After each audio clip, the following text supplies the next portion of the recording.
napapatunayang isa-isa. Ang isang napakaliit na bagay, pinalalaki po. Ngayon, kinasangkapan ang Philippine Statistics Authority para hanapin ang isang bagay na wala. Alam mo kung bakit ko sinasabi isang bagay na wala?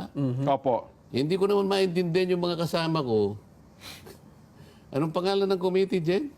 Committee on Good Government and Public Accountability. Yung bang pangalan, descriptive talaga, Jen? Mukhang yun naman po, Kong. Ayun ang kanilang kiniklaim. Hindi, yung pangalan Opo. ng komite. Okay. Ulitin mo kung ano yung pangalan ng komite. House Committee on Good Government and Public Accountability. Oo. Kapag ka ba ang isang komite ay naglalayo ng good government, Opo. hahanapin mo ba yung bagay na wala? Maghahanap ka ng bagay na wala.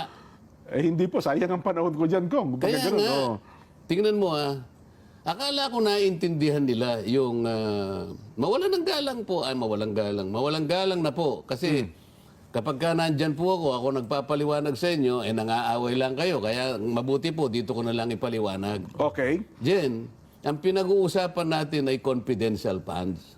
Opo. Okay? Ang paggamit niyan, confidential.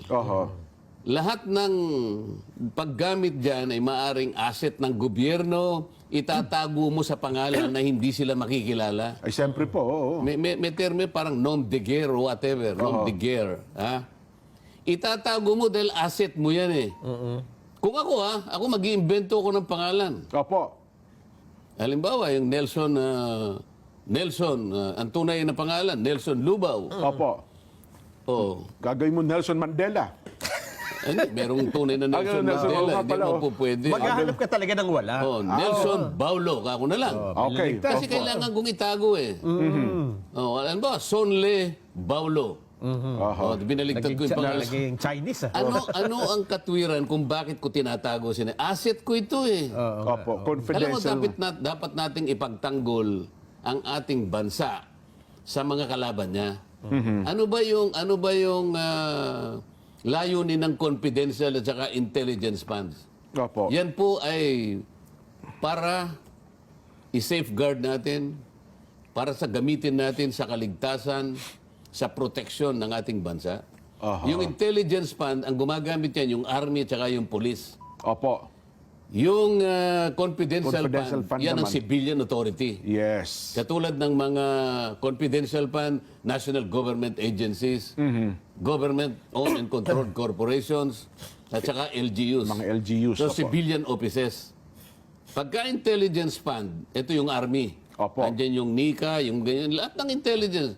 Kailangan kasi natin yon para maproteksyonan ang ating bansa. May asset tayo ngayon. Opo. Halimbawa, kinailangan ko yung impormasyon na yun, siya lang ang makakakuha sa akin, babayaran ko siya. Pero imbes na Nelson Lubao ang aking lalagay, Sonel Baulo. Alam naman nila yun, nom de guerre ang gagamitin ko. Hindi ko itatatwa ko lahat yan. Gagamit ako ng pangalan. Halimbawa, piatos ang ginamit. Opo. Bakit mo uusigin yung mga yun? Yun ang ayaw ko sa mga kasama ko eh. Alam naman nila eh. Ewan ko kung alam nila, pero ako alam ko. Opo. Hindi ko lang alam kung alam nila. Ako sa tingin ko, obvious naman yan, Kong. Alam naman talaga nilang Ngayon alias naman, yun eh. ito namang Philippine Statistics Authority, napakasangkapan naman doon sa paghahanap ng isang bagay na wala. Hindi ko maintindihan kung saan papunta yung ginagawa ng... Ano pangalan ng committee, Jen? House Committee on Good Government Baka and gusto mong Public... palitan ng pangalan. Wag naman. Baka magdamdam po yung mga miyembro ko. Sinabi ko lang ng mga gusto mong Anong ilalagay natin, Kong? bahala kayo. Kasi ako... Sinasabi ko lang, baka kung gusto nyo mag-isip ng akmang pangalan. Isipin mo, asset itong mga ito. Pagtatakpan mo sila sapagkat silang nakatutulong para proteksyonan ang kasarilan ng bansa mo. Kaya nga confidential fund eh. Kaya pala kung... Nakita mo ba kung sino yung masigasig na tumutugis sa mga yan? Opo. Makabayan Black. Ayun na nga po, Kong. Yung Makabayan Black ba? Meron na bang nagawang mabuti ang gobyerno sa kanila? Lahat na ng ginawa ng gobyerno mula sa kasaysayan nila, wala pang ginawang mabuti ang gobyerno eh. Ngayon sila yung sumasama dyan. Sila ngayon ang talagang nakapagsasalita sa committee ng ano na yun? Good government and Oo. public accountability. Confidential pa naman eh. Sila nga, hindi mo makikita na talagang ang layunin nila ay proteksyon ng ating bansa. Eh.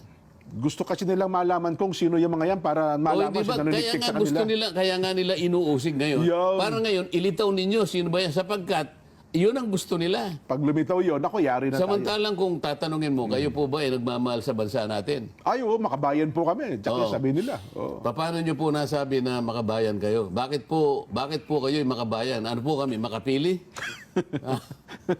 Hindi, magpakita po kayo ng dahilan kung bakit Nakatibayan. po kayo yung makabayan at kami po hindi. Oho. Sila daw ang tagapagtanggol ng mga mahirap. Gusto daw nilang malaman. Ang Oo, mga... ba't kayo palang tagapagtanggol ng mahirap? Ba't di kayo magsalita ngayon? Bakit ang presyo ng bilihin ay pagkataas-taas?